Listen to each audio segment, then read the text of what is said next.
आप सुन रहे हैं सोनू बेदर्दी की आवाज में सुमधुर भक्ति सॉन्ग।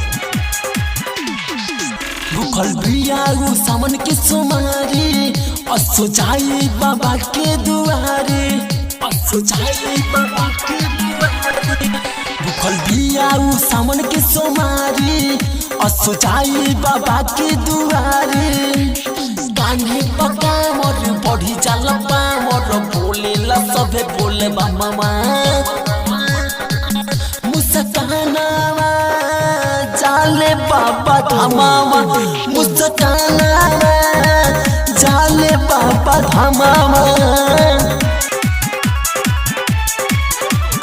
बटी हमर सपना हो भूला मनी है कहाना हो। बटी हमर सपना हो भूला मनी है कहाना हो।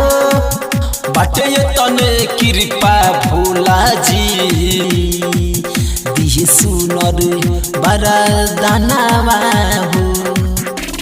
ले हम कलसा ले हम जलावा बाटे ही हमर सपनावा, सपनावा मुस्कानावा जाले बाबा धामावा, मुस्कानावा जाले बाबा धामावा। कहे राइटर नीरज हो दाबी सोनू बेदर्दी हो। कहे राइटर नीरज हो दाबी सोनू बेदर्दी हो। बाजे डीजे पसोर हो बजाना झूमे गौआई हो सहारावा।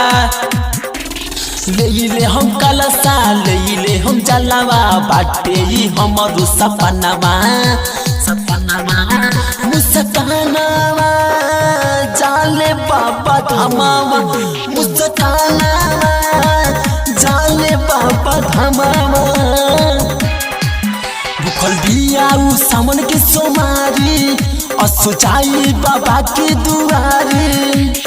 गाने पका मोर बढ़ी चल पा मोर बोले ला सबे बोले बामा